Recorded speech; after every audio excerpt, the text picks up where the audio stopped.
What is your big project that you were so busy earlier today that you couldn't text me back? Oh, it's not 'Cause work, I'll rude. tell you that. It's fun employment, as we're calling it. I'm building a treehouse outside Like, just in a because. tree? No, on the ground. Well, Yes, in like, a tree you're gonna climb up a tree. with a ladder, and so are the kids, Oh but it's gonna be god. like an adult fort slash kid fun zone. You are gonna fall out and break a hip. Most likely. There's no railing on right now, so every time I get close to the end, it's scarier than it would have been 20 years ago. Like, I think I understand how brittle I really am, understand the consequences if I go falling off the side of that ledge. I will die. Oh my god. Everybody, we gotta start a GoFundMe for your medical bills. That's true. Well, in a couple weeks, we can talk about it in the treehouse. Yes! Oh my god, can we do our first, recording together in the treehouse? Tales from the treehouse. Shut the hell up. I'm so in. 33, 1, 0.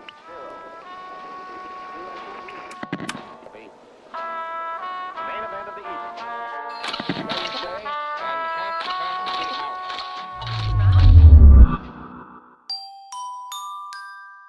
It's Tuesday, and you're listening to Murder Unscripted.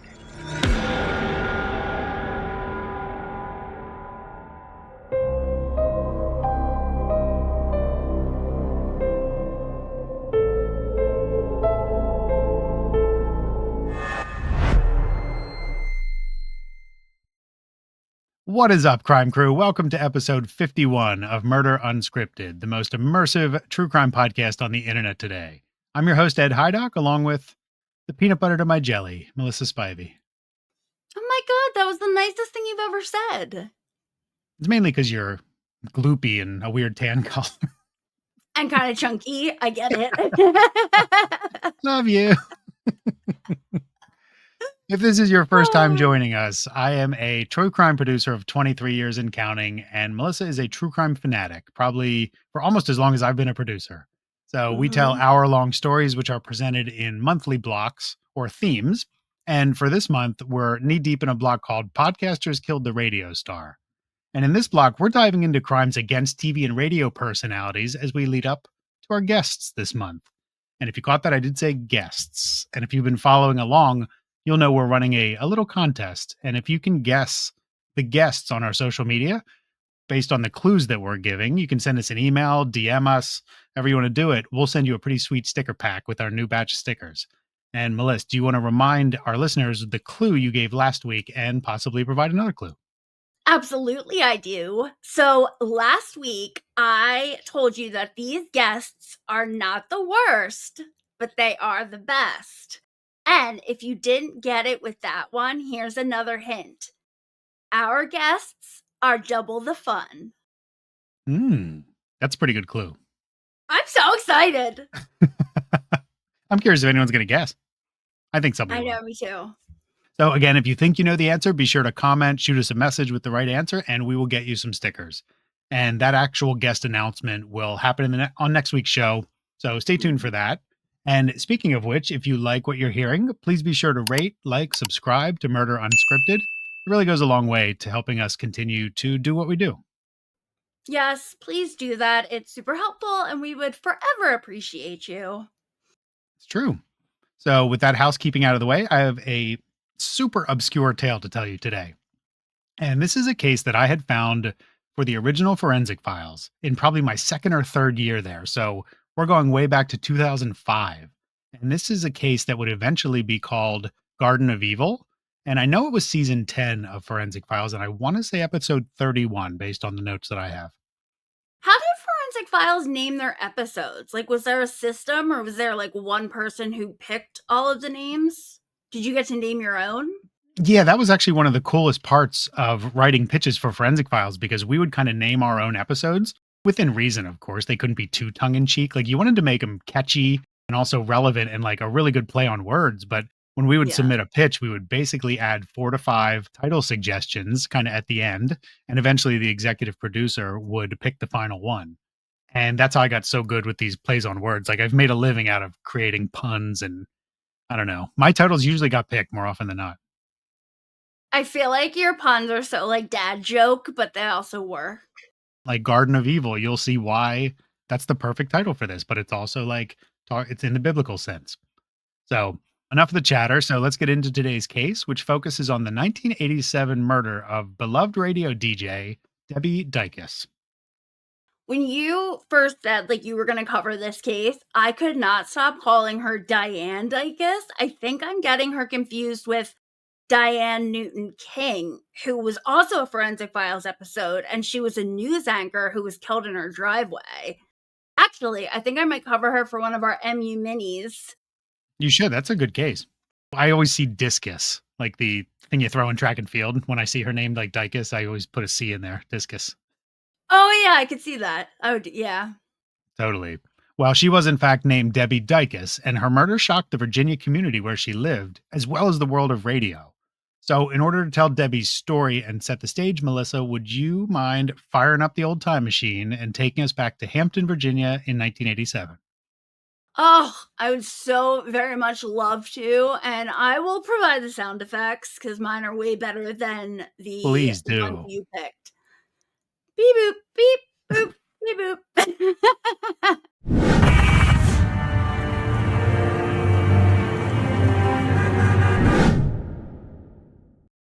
And just like that, we're back in 1987.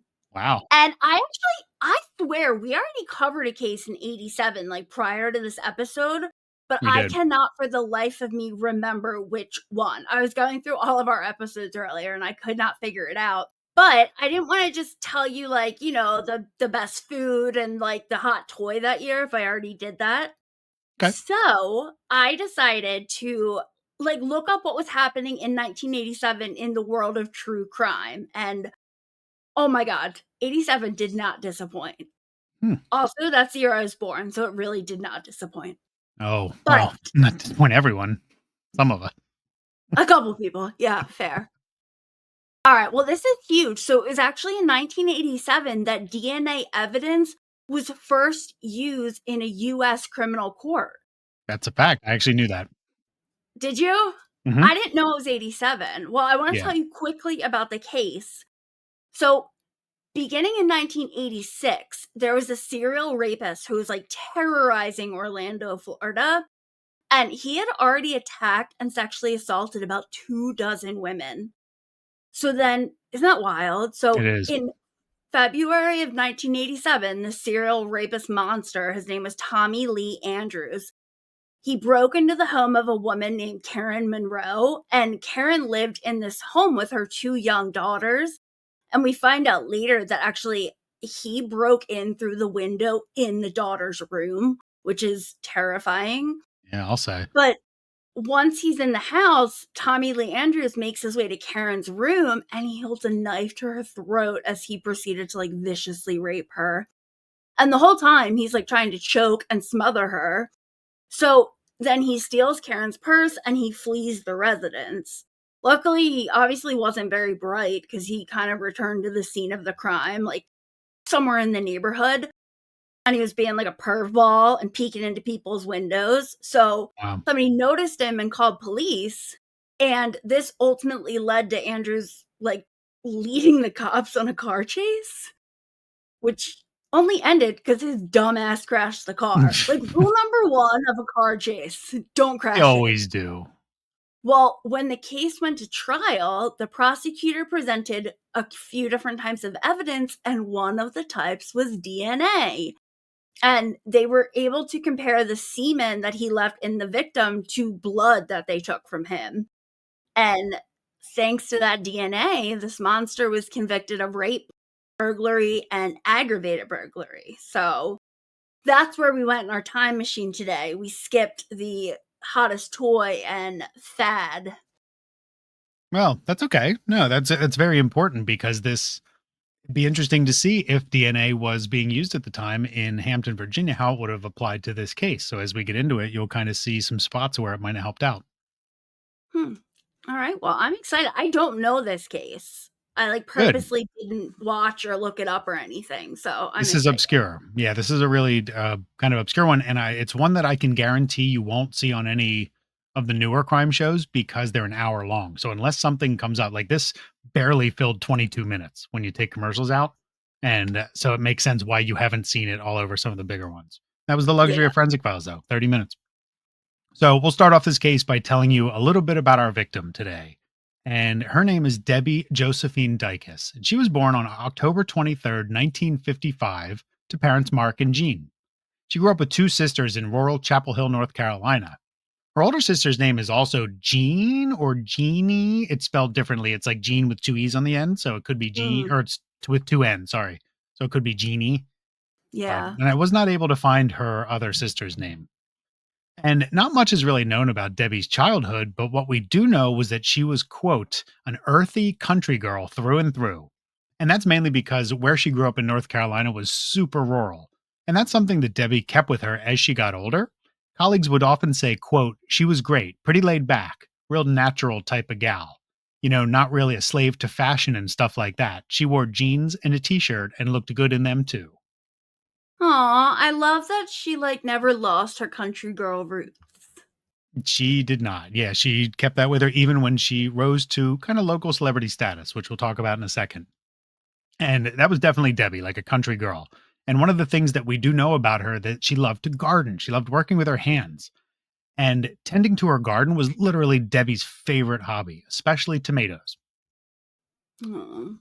So after graduating with a degree in broadcasting, and I assume, so that I could not find, but when you go on to become a radio DJ, I assume your degree is in broadcasting, or so that was an educated guess. But I do know that it was in or around 1977 because her backstory is so fuzzy.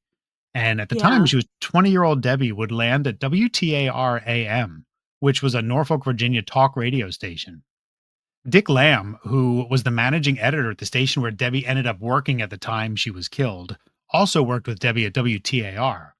And back in 87, he told the Newport News Daily Press, quote, when we'd come to the station, she'd have out vegetables with a note attached saying, help yourself, they're from Debbie's garden, end quote. Aw, that's so sweet. She sounds like one of those people. I had a neighbor like this who they just grow way more than they could possibly eat in a lifetime, but it's just because they love gardening. It wasn't about the harvest. It was about the process of just seeing something flourish, something that she planted with her own two hands. Aw. So not long after she started at WTAR, Debbie met a man who would become her boyfriend, Bill Campbell. And around 1980, Debbie and Bill found themselves a place at the Mill Point apartment complex in downtown Hampton, Virginia. Melissa, are there certain things that you look for when you're scouting for an apartment? I mean, obviously rent, the cost, the rent price is important. The True. space, storage, safety, neighborhood crime rate. I Mhm. looked that up first. But I'm sure, yeah. I guess also proximity to things. Is there a Michael's? Is there a Target? Is there Can a I get there PetSmart? quickly? Is there a Dunkin'? Can I get my coffee? I completely agree that all of those things are important, but one of the reasons that Debbie chose Mill Point is because it was close to a city-owned garden plot. So let me tell you about these plots so you can start to picture them in your mind because it's going to be important in the story later on. So as a starting point, we can now use the defunct Coliseum Mall, which was located kind of downtown Hampton, Virginia. And you basically from there, you follow Mercury Road, which was at the time a pretty busy road, and it may still be today, to a road called Marcella Road. And this was kind of a long, winding road that went out the back of the Coliseum Mall parking lot. And if you follow that about a mile, you bump into this 50-acre tract of land. And the land has been run by the Hampton Parks Department since the late 1970s. And basically a third of that land, so I figured it out 17, 18 acres, were basically subdivided then into these 20 by 40 garden plots. And on each corner of the plots, they had these big 55-gallon black barrels there was a letter, like a letter of the alphabet spray painted on them. And it basically kind of made a big grid so you could keep organized. And the city would basically lease these plots to citizens and residents who didn't have room for a garden. Oh. So most of the folks there had one plot, sometimes two, but you could have as many as you want, depending on how much you wanted to grow and how much you felt like spending on a garden plot. So needless to say, Debbie obviously owned one of these plots and spent almost all of her free time there. That's a really cool idea. It's a little slice of the country, but in the middle of a city. Absolutely. And Hampton is not a metropolis, maybe like you're picturing, but it's for people that don't have a yard, don't have a space on Mhm. their balcony, or maybe they have room on their balcony for a potted plant, but they want to grow more. I do want to bring up though that these gardens are not in the safest area. So Bill Campbell actually would often discourage Debbie from going there in the late afternoon hours because it was just not in a nice part of town. And it was because it was this 50 acres, it was kind of rural and out there away from civilization a little bit. I was gonna say, I imagine that it's probably not well lit either, and like Right. you just said, probably kind of rural that if you were there, there may not be anyone else there at that time. It may not be lit at all. I mean, this is out there, and it might be like a Yeah, park where it just closes at sunset. right. Well, fast forward to 1984, and now 28-year-old Debbie is in the prime of her life. She and Bill are living the dream in Hampton, Virginia. She's loving her garden plot, and this is when Debbie starts the next chapter of her career when she becomes the nighttime DJ at WWDE FM. And WWDE is often referred to as 2WD, and it still is. And it's a station that plays mostly adult contemporary music, so probably right up your alley. Definitely not mine, but Wait, I have a question. What kind of DJ was she? Like, I'm picturing, do you remember Delilah? I do. Yeah. That's kind of what I'm Delilah. picturing. Yeah. Yes, that's She like was Did Delilah play music too? she did, yeah. It was like you called in and you were like, "Oh, so and so's so wonderful, and I want to dedicate a song, da da da da da," and Yeah, then she so would play the I think song. that's on par with kind of where the show that Debbie was running too. Got So, it. and interestingly, Debbie's boyfriend Bill was the program director there, and it's a little unclear, but I suspect that he had been there for years and actually helped get Debbie the job. That's just my hunch based on what I know about it, but either way, so that's cool. Good for her. Yeah, totally. So over the next 3 years, Debbie was in charge of most of 2WD's community events, but she also became a beloved voice on the local airwaves. Her bosses would say Debbie had, quote, a great voice and a keen sense for the music we played, end quote. She would often tell the audience this was what made her Delilah like, I think, because she Mhm. would she would say, I'm feeling this kind of way today, or I'm feeling that kind of way today. Or she'd like, if she was happy or sad or upset about something that happened in her life, she was really an open book. And she'd basically say, "Why don't you call in and tell me what's going on with your life?" So she developed this kind of rapport with her listeners. And from what I understand, it was a very loyal fan base. So here's Mm. actually a clip of Debbie on the air. Debbie Dicus to WD. Why don't you and I make sure Maryland and lots of kids like her are not disappointed again this year? I can see why, like, people liked her a lot and wanted to listen to her. She had a really friendly voice, if that makes sense. Like, I think the best kind of podcast host or radio DJ or whatever makes it feel like you're sitting in a room with friends. And like Mhm. that's kind of how I felt when we were just listening to that. Could not agree more with that assessment. And now that we have an idea of who Debbie was, let's talk about the absolutely horrendous things that happened to her. Mm. So we're going to jump ahead 3 years to Saturday, May 9th, 1987. It was a day like any other day. And the now 31-year-old Debbie hadn't worked that day. So she and Bill actually spent the day bopping around, taking care of some errands and kind of odds and ends. And I had read that she actually quit about 3 weeks before this happened. And it doesn't play a role in the story in any way, shape, or form. So I didn't even bring it up, but I'm not sure why she left. I don't know if she had another job, but she had some free time from what I understand. Oh wow. She quit the radio station? Like she Yeah. quit So her show? like a couple weeks before this happened. So she might have been Mm. moving on to something else. I don't know. Yeah. But the couple did have plans later that night to go to dinner and a movie with some friends of theirs, but that wasn't until later. So Debbie knew she had a couple hours to go tend to her garden in the afternoon. So around 4 o'clock p.m., she kisses Bill goodbye and gets into her car, loaded up with some garden tools. She had a rake, a hoe, some buckets, and a couple jugs filled with water for her plants because you had to bring your own stuff when you went out there. Yeah. But by 7 p.m., Debbie still hadn't returned, and Bill was obviously worried sick at this point because remember, they had dinner plans with their friends later on that night. So, cue the crow, Dun dun dun. right? So, Bill immediately hopped in his car and he headed down to the community garden plot because he knew where she was going. So, that was obviously the place he wanted to look. And as he approached the entrance, he saw the lights and sirens and crime scene tape stretched across the entrance. And we had interviewed Bill for the Forensic Files episode, and he said that he just knew that whatever was going on in that garden was about Debbie and that something bad happened. I can't imagine the feeling, but, like, I can imagine pulling up and just, like, already knowing that she's not home, which is weird when they know they have things to do, and then you get there, and I'm sure his stomach just dropped. And I also feel like we've talked about this in other episodes where, like, there have been parents who are like, "I knew that she was gone," like, about their child, so I almost feel like that's kinda how he felt, like, he knew just instinctively that something was very wrong. Absolutely. And that's true. Just from talking to him, that's exactly how he felt. So, what happened? How did we get here? Just a few moments earlier, a 20-year-old local man named Ronald Blanchard had called 911, and he was a waterman. Melissa, do you know what a waterman is? A waterman? Like a water boy? No, but a waterman is like a fisherman, just someone that works around the water. So they go on fishing boats, they pull up. I've never heard that. Yeah, crazy. They'll dredge the floor for scallops and the bay floor for scallops too. So depending on what kind of scallops you want, clams, oysters, and unload fish when they come in from the dock. Why don't they just call him a fisherman? Because he's not I don't know. He's like a deckhand. He's helping. Okay. I don't know if he's actually Oh, okay. Stop got it. analyzing the guy's job. It's not about his job. He's a waterman. Just know that. He's a waterman. It's just a weird word, waterman. All right, fine. He's a fisherman, a local fisherman, right? It doesn't matter. Thank you.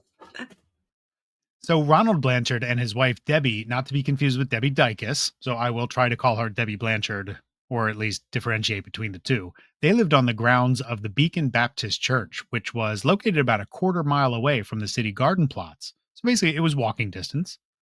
And the couple lived there in an upstairs apartment with Debbie's mom, as well as their 6-month-old son. And Ronald and Debbie had plans to go bowling that evening, but because it was a nice night, Ronald decided to take a stroll beforehand before they went out. And this wasn't strange at all because Ronald did this every night for exercise. So now we've got Ronald on a walk and Debbie Blanchard all, I don't know, call it gussied up to go bowling, waiting at home for him. How old are you? She's dressed for bowling, She's waiting for getting Ronald. ready. We don't gussy up. Oh, Pop Ed. She was gussying up for bowling, as one does. As one does. Waiting for her husband to come back from his walk. So shortly after 7, Ronald does come through the front door, but he's completely out of breath and covered in blood. And he tells Debbie, quote, "Debbie, I found a dead body back there in the garden," end quote. Ronald says he rolled the victim over and checked for a pulse, but they could not find one. So at that point, the couple obviously cancels their bowling plans and calls 911, which I assume was 0 back in those days, and you had to ask for an operator. So police respond within minutes, and now we're at the spot in the story where the crime scene tape is stretched across the entrance to the garden, and Bill Campbell is there worried sick about Debbie Dicus, and Bill is there trying to push his way through the officers that are like guarding the tape and not letting him in just to try to see what happened. And they'd say, "We can't let you through." So he describes Debbie, says, "My girlfriend's in there." He describes Debbie, what she looks like, what she was wearing. And unfortunately, the officer breaks the news that it's likely her and she was likely murdered. Oh, poor Bill. Like, just such a normal day, and they had plans at night, and she probably did this, like, went to the garden same time of day, like, all the time, and Incredibly heartbreaking. yeah. So investigators begin their sweep of the crime scene. And as I mentioned earlier, this is roughly a 17, 18 acre plot of land that's broken up into these individual plots. But Debbie wasn't found in her plot. So she was actually found in this muddy ditch just a few feet from her car, which was up on a little embankment. So it created this swale that collected water and dirt and debris. It was a ditch, basically.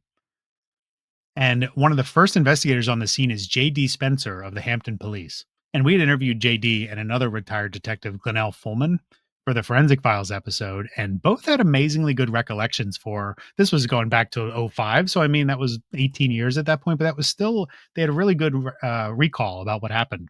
Every little detail. I think that certain cases just stick with investigators, and I think that they can probably almost transport themselves like right back to that day if they think about it. It's true. And when we do the more obscure cases, like these detectives work so many crimes that not all of them do stick out. But when you approach them about it, they'll remember like broad strokes and then they'll go review the file. So then come interview time, they're like ready to rock and roll. Cause it's like they prepare to testify. They would do the exact same thing. Right. So JD Spencer approaches this victim and he can tell she's a young white woman somewhere between the age of 25 and 30. She had this blonde hair and was laying partially on her side. And she was wearing her bra and underwear, but her blue shirt had been removed and was found near the body, and her jeans were pulled down to her ankles. And based on the description that Bill Campbell had just provided to the officers on scene, it was pretty clear that the victim was Debbie Dicus. So I do also want to mention that it was clear Debbie put up a hell of a fight. Her hair barrettes were on the ground, her cigarettes had fallen out of her pocket, and there was blood on the back of her car. So she likely did not go down easy. So, Melissa, given what I just told you, what are your kind of initial impressions of this crime scene and or the person who did it?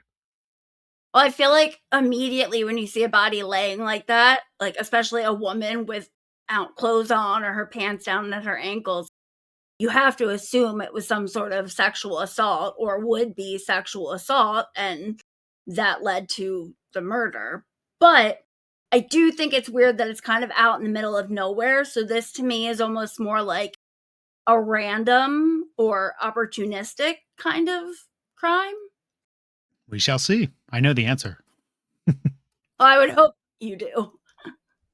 Well, based on what detectives were seeing, it definitely appeared that this was a sex crime gone wrong. Just by the way she was laid out and the position of her clothing being off. It's almost like they interrupted a rape and something went out of hand. But So let's talk about Debbie's injuries, which were caused mostly by blunt force. So she had these massive bruises all over her face and her neck and the back of her neck. And also they call it the trunk, your torso, basically. Mm-hmm. She also had these gigantic, probably 3-4 inch cuts, deep cuts on the top of her head. Basically, her scalp was hanging open in several spots. Oh. So this was a pretty brutal attack, and police don't have to look far to find the alleged murder weapon. And this part is sad, but it also gives you some insight, like you just talked about the nature of the attack. On the ground is Debbie's own hoe that she brought to till the garden with. And it's basically snapped in half. Like it's not two separate pieces, but you can see this big split in the middle where it's cracked.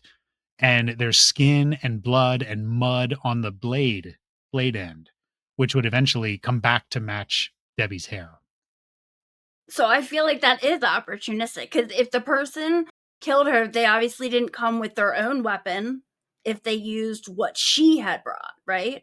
That's what it appeared to detectives. I mean, you're looking at these sharp slices in her head, and you see an object that's about the same length and is sharp. And so, I mean, just put 2 and 2 together. Plus there's hair and material in it. So. Right. But I mean, I think it stands out that like it was something that she had brought with her, not something that whoever did this had with them. Correct. And I was just getting at the fact that even if the killer brought something and used it, he also used the hoe, because that was clearly, so he may have brought a gun or a knife, but then, so it's still too early in the investigation to tell. But yeah, that's a good assumption. So let's get into some suspects. And there's an obvious one staring police right in the face. And that is Ronald Blanchard, the 20-year-old fisherman who found the body. Ronald and his entire family had accompanied police to the crime scene in order to kind of direct them to the body. Remember, he called police initially. So he was still there with his family while this small crowd was gathering as well around the crime scene tape. And you're going to love this next part. So remember when I mentioned another detective named Glenelle Fullman? So she had a sniffer dog named Rody. And Rody had worked over 700 crime scenes in his career with Fullman. And he had a 99% success rate. According to Fullman, that meant he almost always found what he was looking for. Oh, this is why dogs are the best and so much better than humans, because I guarantee there is no cop out there who has a 99% accuracy. So this dog should be like policeman of the year. So Fullman goes through her routine with Rody. So basically she walks him over to where the broken hoe is found on the ground. And I wasn't talking about you. I'm talking about the presumed murder weapon. I knew that was coming. So she sits Rody down, sits down next to him and like makes small talk. She's just kind of petting him and soothing him and talking, just establishing that bond. And then she gives him the command, sook.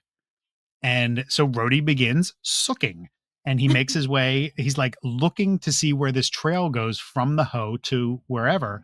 And what does he do? He walks over to where all the people are gathered and immediately goes up to Ronald Blanchard, the guy who called 911, we're going to just say. And he begins like sniffing the backs of his legs, at which point Fullman pulled Rody back. He did his job. But wouldn't that just mean, I mean, we already know that Ronald had been near her if what he's saying is true about turning her over and checking her pulse, so wouldn't it just be like that's what Rody smelled? Absolutely it could. And police knew that. So it's interesting though that Rody sniffed the hoe and not the body, because Oh, then you know yeah. what I mean? The ultimate goal was connecting someone to that murder weapon. So it's Right. not good news for Blanchard. Oh, yeah. Why would he should have had no contact with the hoe. He had contact with her body, not Exactly. okay. I'm picking up what you're putting down. That's where Rody comes into play. It does get worse though, because Blanchard's truck is also parked at the scene, and police look over and they notice this like gun rack on the back. Have you ever seen those on the backs of trucks? They might be called back Mhm. racks, where you see them down south a lot on big trucks. It's basically they got their rifles, 4 or 5 rifles strapped to the back. I'm gonna keep my comments to myself. That's fine. So, Yeah. but as it turns out that so they walk over there and they ask him about it, and hanging in there is this like air rifle. An air rifle is basically like these airsoft guns, so it doesn't use combustion to blast out a bullet. It just uses CO2. So picture a high-powered BB gun. You can pump them. You can sometimes they're shotgun-like. So Ronald quickly admits to police that he uses that gun to hunt birds all the time, and usually on his walk. Sometimes he'll shoot tin cans on a fence. Like it's very rural behavior. Cool. Yeah. Yes, it is. But he readily turns over this weapon, and which what else are you going to do at that point? And police look at it and they're like, they can see the stock is all jacked up, and it's basically the big plastic part on the back, kind of where it's not the butt that sits on your shoulder, but it's the plate in front of the butt that just kind of sits right Okay. here is the stock. So that thing is all bent and it's mangled and muddy. And get this, we were talking about evidence on the ground near Debbie's car. Mhm. Well, they find a broken piece of plastic that looks exactly like the damage found on the stock of Ronald's gun. So they gather up the rifle and the broken piece of plastic and they ship it off to the crime lab, along with the clothes he was wearing. Like Ronald willingly turned over his clothes too. And following that, they bring him down to the station for questioning then. And in this interrogation, Ronald could not be more cooperative. His story never changes once. He tells police that he and Debbie, his wife Debbie Blanchard, spent the morning painting the roof of a cabin on a clam boat, being a waterman and all. That he, Mhm. Waterman. yeah. And his boat was docked in the James River. And he details then going for a walk a few hours before he and Debbie were supposed to go bowling. And he even brought up that like we like to go early because you get a better lane. So it was important to go on this walk and go home and go bowling. And while he was walking past the garden, he saw what looked to be a person's shoulder in the ditch. So he approached it and Mhm. then immediately noticed it was a body. And he admits he rolled her over, checked for a pulse, that was why he was all bloody. It was all over his hands and on his shirt. Not too bad on his shirt, mostly on his hands. And Ugh. he says he never ever touched the hoe. And I believe I told you that Ronald was also muddy when he came back home to call police. And remember, Mhm. Debbie was found down this little embankment. Well, Ronald said he slipped when his way down to find the body because it had just rained. So Debbie was actually found in a little tiny body of water, but he had slipped, and that's why he was covered away. So that explains the mud. Yeah, but I still don't like the fact that he specifically tells them he didn't touch the hoe, but Rody says he did. Rody does say he did, and And I'm kind of always just gonna take the dog side. as you should, as you should.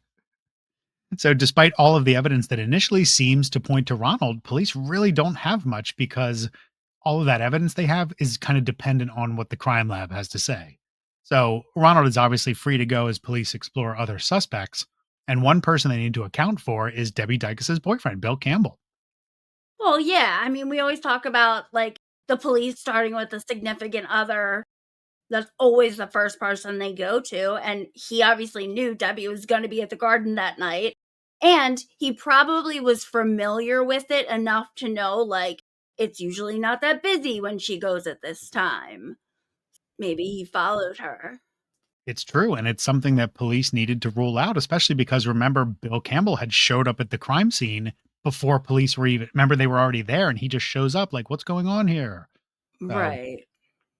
well, Hmm. police questioned Bill, and I want to put this kind of to bed immediately. I'm not going to play the whodunit game right now because he didn't have anything to do with it. This guy cared about Debbie so Oh, much. He was just a okay. really upstanding dude who was simply worried about his girlfriend. And they had a Oh, fantastic relationship, and Bill was absolutely devastated by Debbie's death. So let's just rule that out right poor now. Bill. Yeah, he's a good dude. When he interviewed, he was just really real about his feelings, Yeah. and he broke down a couple times, but I mean, he was just real is the best way to put it. So the next suspect that crosses detective's desk is a young man named Michael LaPrade. And this was a tip that was called in when in those very early stages when police were looking for any information from the community, because Michael was a well-known youngster in the area who would hang out in the cemetery adjacent to the gardens. And it takes the police a little bit of time, but they're able to track Michael down and determine that he was actually out of town at the time of the murder. And I only bring Michael up and also Bill Campbell, to be completely honest, because this isn't what we always talk about regarding red herrings in these TV shows.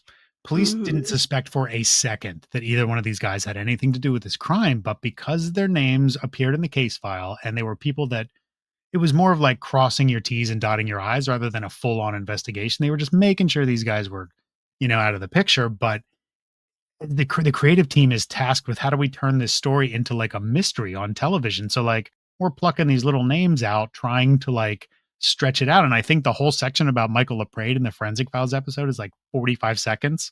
So even we couldn't make much of this. We couldn't make a meal out of this morsel, but it did eat up a minute of television time. So that's the goal. Yeah, I've noticed, especially with Forensic Files episodes, where like they talk about a suspect, and then when I actually go to look the case up, like some of the sources don't even mention the person. Keep in mind though that especially on Forensic Files, we would more often than not give aliases. So you Yeah, may be looking for an alias name that is purposely different. So you may not be able to find anything unless you knew the person's real name in the case file. that's true. So that being said, when you take away boyfriend Bill and this weak ass suspect Michael LaPrade, all you really have left is Ronald Blanchard. And this is why I talked about this being a great for a 22-minute show, but not an hour long show because Hmm. now what, right? But for our story, it's just fine. So Ronald Blanchard at this point will need to be saved by the crime lab results because everything's pointing his way. But a new scenario does quickly emerge. Because Debbie was such a well known voice in the area, she was a local celebrity of sorts. And as we discussed, her style of broadcasting was a mix of like upbeat energy, but also this kind of girl next door, very personal type of vibe. So she would open up often about her own life, divulge things to her listeners that most DJs wouldn't. So the thought became maybe this was some obsessed, deranged, like play Misty for me kind of listener who stalked Debbie and then did the unthinkable.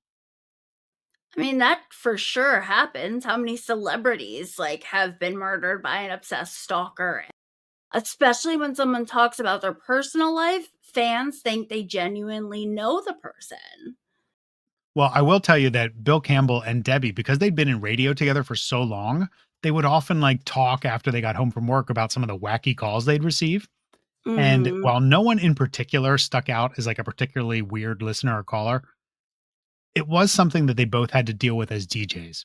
So this was an avenue the police kept in mind. However, it meant the suspect pool stretched as far as their radio signal did, making it incredibly challenging.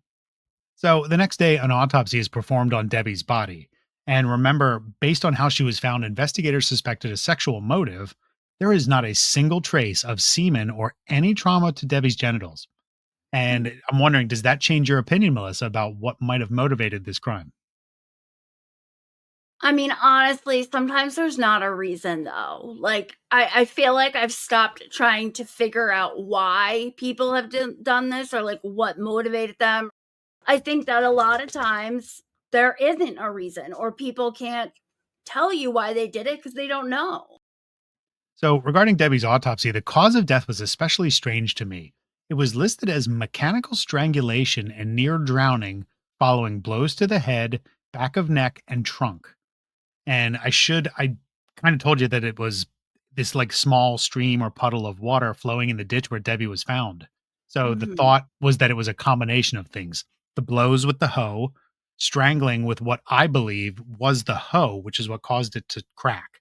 I feel like he came up behind her, whoever it was, and Oh. that's what I think Yeah. happened. And then Debbie ended up dying in this small puddle of water. It's just very sad, but it's nothing that anyone should ever have to go through. Given Debbie's notoriety in the community, it was obvious that this area was hit hard by Debbie's death, and people were concerned that there was someone lurking out there. They stopped going to the gardens for a while, and everybody was just basically looking over their shoulder. But in detectives' minds, there was still only one person that could have committed this murder, Ronald Blanchard. And it's a theory that gains traction when 2 days later, the results come back from the crime lab.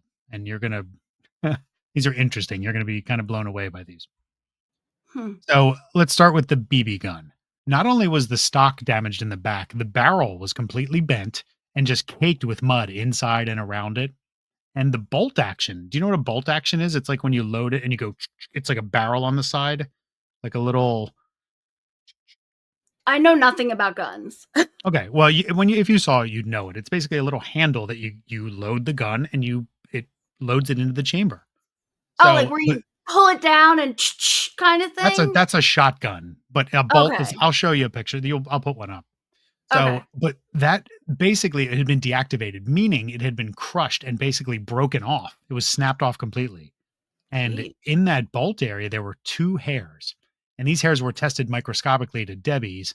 And I had mentioned that earlier in the show that it did match. So not only was it a match, analyst Dave Pompazzini could tell that they were forcibly removed when he looked at them under a microscope, meaning the root came out and everything. So meaning like they were yanked out when the gun was used to beat Debbie and they just got caught in the bolt.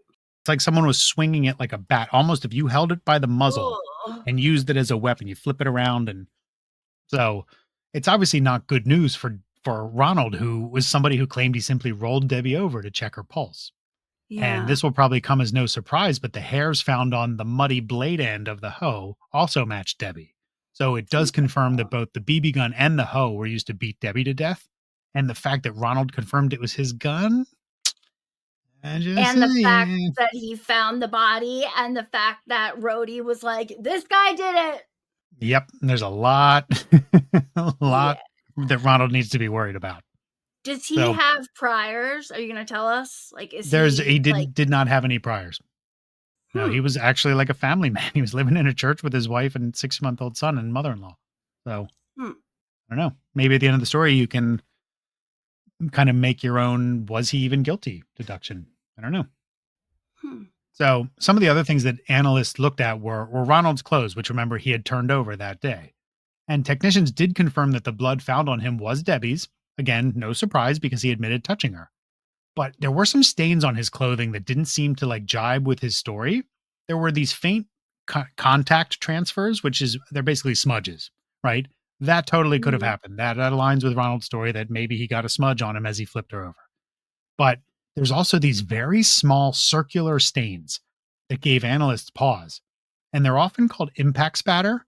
And they basically show that they'd been transferred there by a weapon that had been used in an attack.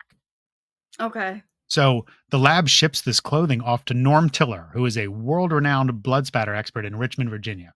And Norm is a wonderful, wonderful man. He was always, every time we had reached out with a show that he had been involved in, that he was an analyst on and wanted to do an episode, he was all about it. He agreed to do some super cool reenactments of his work, because we would do those too. And he did that for this particular Forensic Files episode as well. And it's a shame because I read that Norm had passed away in 2018. So I was bummed to hear that. He was a good dude. He describes impact splatter as where you would have an existing area of blood and some force is applied to that area, which breaks the blood up into very small droplets and forces it through space until it hits a target. So like if you have a cup of water and you throw something in it, it's going to splash out and splatter everywhere. Is that like what we're talking about? The shape and where those splashes are will tell you a lot about what actually hit that water. Right. And what angle it hit it. And okay, I get it. Right. So basically, Norm, the first thing he does is study up on the case materials to kind of get a feel for what statements were given, what the murder weapon in question was. He's trying to recreate the situation he knows. So this is what he knows about the case. He goes, I believe what happened was there were repeated blows to the head by the garden hoe. I believe that was the weapon. There may have been another object used at some point, but I believe that the bloodstains we saw were produced by hitting the head with a garden hoe repeatedly. Oh. So he's pretty convinced based on what he was looking at. And let's be clear, these droplets were not all over the shirt. Like if you're picturing like a, you know how you bleach t-shirts with, you take a paintbrush and you like spatter some bleach on to give it a cool look. Yeah. These were like barely visible to the naked eye, but experts can see that stuff. Right. So what Norm does is he's now trying to recreate that attack and see if he can get the same results that are being shown on the perpetrator. So he's trying to replicate the bloodstains on the shirt with this little test about how he thinks the crime went down. So Okay. he goes out into the grassy area in the backyard of his lab. He puts on this like the white Tyvek suit, puts on a white t-shirt because that's what Ronald was just wearing, a t-shirt. I wanted to see how this blood would react. And he grabs a sponge and he soaks it in blood. And we do our recreation, we use prop blood. And Yeah. he duct taped I it. hope to a so. I know. Well, he duct taped it to a football helmet, set it on the ground, and he puts on his lower mask like he's a I don't know, it's one of those just clear face shields. Like a COVID shield? Yeah. Like a COVID shield. And he starts beating the shit out of this football helmet Oh with a my sponge on it with a hoe. He takes a hoe and uses the blade and starts bashing it, right? And blood is flying all over him. He's whacking this thing as hard as he can. And wouldn't you know it, his white t-shirt is covered in these tiny circular impact stains. And Tiller Yeah. said, quote, there is only one thing that will cause stains of this sort, and that's forcible impact to existing blood, end quote. Yeah, I mean, Ronald can sit there and talk about transfer all day long, and he can talk about, rolling her over and trying to feel her pulse and, that he fell down in the ditch, but the blood should not have been in motion at that point, which means it couldn't get up to his shirt.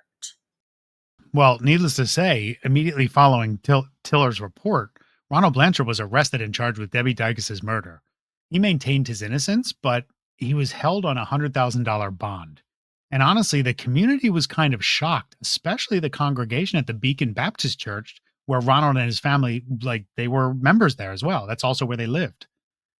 They were so convinced that Ronald would never do something like this that they set up a fund, like a prehistoric GoFundMe, to help him fight the case in court. And they actually had a 3-day garage sale to raise money supporting Ronald's innocence. And Pastor Vincent T. Jones told the Roanoke Times in June of 1987, quote, "This man is innocent. I know he's not capable of committing a crime like this. The police mean well, but they're jumping to conclusions. He's a Christian. He's not capable of doing anything like this." End quote. So just because you're a Christian doesn't mean you're a good human? How many cases do we... Well, first of all, Catholic priests, let's just leave it at that. But then what about BTK, who was like a bigwig in the Lutheran church? He was like the treasurer or something. And John List, he was Mr. I love Jesus, and then he killed his whole family? Like, yeah, that means nothing. believe whatever gets you through, but some of the worst people I know are hardcore Christians. So, Well, and like, I think it was Ed Gein's mother was like wildly religious and made him into what he was, right. I know. Well, if you ask the congregation, it does, and they fully backed Ronald Blanchard's innocence. So the trial begins in April of 1988, and prosecutors know it's mostly a circumstantial case because they do have a few pieces of evidence linking Blanchard to the gun that presumably played a part in an attack, but it wasn't necessarily the murder weapon. Like, they determined that was the hoe for show, which For show. which the prosecution argued was linked to Blanchard by the fact that Rody, the crime-sniffing canine, went right over to him the day of the crime scene. So they're like, yeah, it's not directly linked, but it kind of is. And get this, there was a witness who testified that she was in that small group of people that had gathered at the crime scene. And while Rody was sniffing the hoe initially, she overheard Ronald Blanchard mutter, like, that dog is coming straight to me. So Melissa, I ask you, so was he saying that because he knew he was guilty? Or was Blanchard saying that because he knew he touched the body and assumed like this trained dog would come his way, since technically that's a direct connection? He said it because he's guilty AF. I agree. No I agree doubt, with you. in my mind, guilty. Well, it's definitely a question that the jury was tasked with answering. There were actually other witnesses that testified that Blanchard was acting pretty squirrely as Rody was like sniffing around. And Glenelle Fullman, when she was asked on the stand, she gave a really interesting answer. So, in regards to a suspect's demeanor, she said, their adrenaline goes crazy, like the fear factor comes out and they don't want to be caught. They want to make sure they didn't do anything wrong.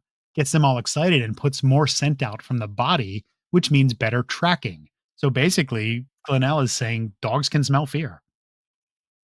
That's interesting because they do say that like stress sweat smells different than just like regular sweat. And I don't know that I would necessarily say fear. Like I wholeheartedly believe that dogs instinctively know when a person is bad. Like I agree. I've seen my puggle Lucy, someone who I can't stand, and the first time Lucy met her, like all the hairs on her back stood up, and she's No never way. done that to anyone. Like I just feel like dogs know who's a good human and who's not. I agree. If Glenelle Fullman says they can smell fear, I'm going to trust a trained dog handler over someone with an overdrawn PetSmart account. I don't even want to talk about it. I gotta go there when we're done recording. Well, all of that aside, the biggest blow to Ronald Blanchard's defense was that expert testimony from Norm Tiller. He testified about his findings and reiterated that the only way those circular impact splatters could get onto Ronald's shirt was from forcible impact, like hitting Debbie Dicus on the head with a hoe, not simply rolling her over to check for a pulse. So from the defense's standpoint, all they could really lean on was the idea that you got the wrong guy. Like Ronald Blanchard didn't do it, and police only honed in on him because he was the most convenient suspect. They did it right away, which didn't give them time to investigate anybody else, which we know does happen. But then Blanchard decides to take the stand. Oh, and we know how well this works out. Why are Yes. people so stupid? He didn't waver a single bit from what he told police back in 1987. So, except for one little tiny sentence that might have doomed him, in my opinion. He was asked 3 questions. Number 1, did you murder Debbie Dicus? To which Blanchard replied, no, I did not. So the defense asked again, question number 2, are you sure you didn't murder Debbie Dicus? And Blanchard responds, I am positive. And then, pesky little question number 3, do you remember everything that happened that night? And Blanchard responds by saying, no, I do not. And those 4 little words added enough reasonable doubt on top of all the other circumstantial evidence in this case for the jury to be like, maybe he did kill her and was just in shock if he doesn't remember it. Yeah, this guy's not very bright, huh? Like, no, I didn't do it, but I don't actually remember. I know. I feel like they Like, could have stopped at question really? 2 and he might have been okay. But so the one thing we haven't talked about really is the motive. Why would this guy who was out on a walk, something he does every single night, just murder a woman gardening in cold blood for no apparent reason? And there are a few theories in play here, as well as kind of one of my own. So theory number 1, Debbie's boyfriend, Bill Campbell, told us when we did the forensic files about an incident not long before the murder. And here was his exact soundbite. I remember one day we came home and there was a bird that had come down the chimney, and we were actually able to retrieve this bird. It was at the bottom of the fireplace, and Debbie called a vet. And she asked what we could do to like nurture this baby bird back to health or keep it alive. Aww. So the thought was that Debbie saw Ronald Blanchard hunting birds with his BB gun and spoke up, called him out on it. And he snapped back, and then an argument ensued and Blanchard just beat Debbie to death. That's legitimate. Like, she could have said something that pissed him off and it just escalated. Absolutely. Well, theory number 2 is that this was a straight sexual assault that got out of hand and it left Blanchard no choice but to then kill Debbie right then and there. And based on the way her clothes were found, it's possible. Yeah. Or theory number 3, which is mine, kind of a combo platter of 1 and 2. But I think that Debbie confronted Blanchard about shooting birds. She was this earthly country girl, right? She loved nature. She loved everything about living things, plants, animals, people, whatever. So he calls him out on this. He gets enraged. And because this obviously happened at Debbie's car, not down in the garden. So as she's putting her tools away, I think that Blanchard came up behind her and basically full on attacked her. And because there was no evidence of sexual assault, I believe that Blanchard then staged the crime scene to make people think it was some kind of like sick rapist terrorizing women, and then reported the crime to deflect suspicion away from himself. So I think he staged the sexual assault. I don't know. I don't get a good vibe from him. Like, I just have the fact that Rody went right up to him is really like getting to me. Like like I said, I genuinely believe dogs can tell. Unless he had cookies in his pocket. Well, maybe he had pepperonis. I often have them in my pocket as well. But I don't know. I feel like he did try to rape her, and she like fought him so hard that he ended up killing her. Like, it got out of hand and he killed her.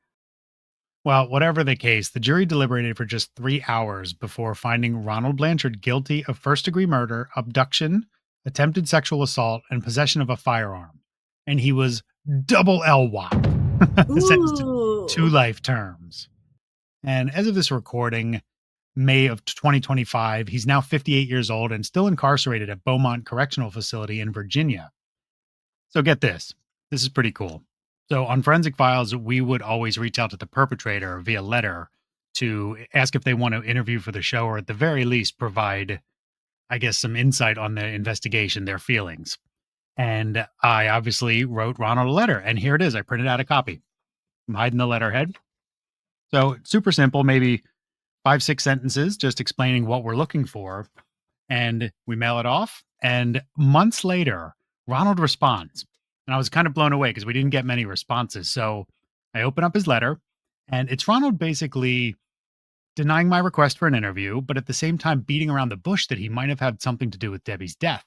And it wasn't a full-on confession like I'd hoped for, but it was like, I don't know, he seemed remorseful because some of the highlights of the letter were, I deeply regret the pain and suffering that I've caused so many people, and never doubt that I don't realize what I've done and accept the consequences of my actions.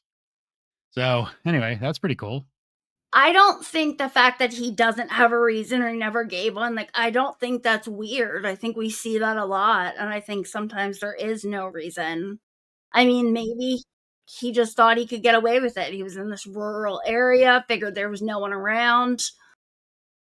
Yeah, I don't know. But if he was indeed religious, maybe a lot of prisoners will find God again in prison. So maybe it was part of some healing or some therapy to like take accountability, even if it wasn't a direct admission for his crime. It was something maybe to feel a little better about himself at that point. Right. But that is the insanely sad and completely senseless murder of 31-year-old disc jockey Debbie Dicus. And I don't have much in the way of updates on anybody else, except that I did read Debbie's boyfriend, Bill Campbell, got married to a woman named Ellen Marie Peterson in 2019. And they actually got married at the 2WD radio station. So that told me that Bill still worked there after all of those years. Holy and crap. maybe she was another station employee, because why else have it at the station unless it was like 2 colleagues at the, Right. So, I don't know, but that's what I know. Oh, good for him. Yeah, he's a really good guy. Like, everybody that we interviewed for this one was just top notch. Seriously. Well, I'm designating Rody as this week's MU MVP. Way to go, Rody. Whoop, whoop. He died in 1998. Okay, well, way to just ruin my life. I'm just saying. He did his service. Thank you, Rody. Oh, the goodest boy. Yeah. Anyway, let us know what you think, you guys. I guarantee that one is going to be a tougher story to find out there because, again, it's so short. Like, there's not a lot of mystery to it, so I doubt it's going to be covered by a lot of people. So here's an obscure one for you. Well, that was a good one, and thank you for telling it. And I know that I personally love when it's a case that you worked on. I feel like there's like more of a connection. Like, I thought it was really cool where you had kind of worked on the Corey Parker episode I covered 2 weeks ago. Yeah, you know what? It turns out after we did the episode, I was like, oh, I started really looking at pictures of everything. I'm like, oh, I found all this stuff that I shot. And you know what's cool for this one? I shot these I was shooting tabletops, they're called. for all these episodes. And I'm looking through the old forensic files of this case, and I'm like, oh, I shot that, I shot that, I shot that. Tabletops were basically pictures of anybody involved in the story that we wanted to illustrate by not just graphically putting a picture up on screen, but we Yeah. shoot it in an element. So Ronald Blanchard was a waterman or like a fisherman. So I had to go out and buy fishing line and ropes and set up a little scene with his picture to kind of illustrate what he did. It brought the picture to life a little bit. And they were fun to shoot because he had to be super creative. Forensic files, that's definitely like a forensic files thing. Like I can picture it in my head, and they're usually in some sort of frame, and yeah. They stole the picture idea that. from ESPN, but that's fine. Those are my instructions. Watch ESPN and do that. Oh my god, I love it. Anyway. Well, thank you for telling us that. And yeah, guys, we would love to know what you think. And we would love to know if you can guess our guests for the last week of the block. Sorry. You have all the clues you need. Yeah, you can do this. I have so much faith in you. And these stickers are worth a guess. Even if it's a wrong guess, take a shot because these are cool stickers. Yeah, just take a shot. What's the worst that can happen? Well, if you want to submit your guesses, you can hit us up on our socials. We are on Facebook, Instagram, TikTok, and Blue Sky at Murder Unscripted. We are? Yes, we are. I set us up on Blue Sky, so we're on What's there. Blue Sky? It's super cool and hip. You wouldn't understand, Grandpa. Oh, is it like MySpace? Yes, the new MySpace. It's kind of Facebook meets Twitter kind of thing, but there's actually no algorithm. So it's more to do with how much you're engaged with other people on the platform, which I kind of like. Like, I think there's an algorithm. There's always an algorithm, but supposedly there's not, but I don't know. But anyway, we're on it. You can send us your guesses via email, murderunscriptedpod@gmail.com, or you can fill out the little form on our website, which is www.murderunscriptedpod.com. Tune in next week. We're going to have a brand new case, which will be the last case of this block, and then we will have our super fun guests. I'm so excited.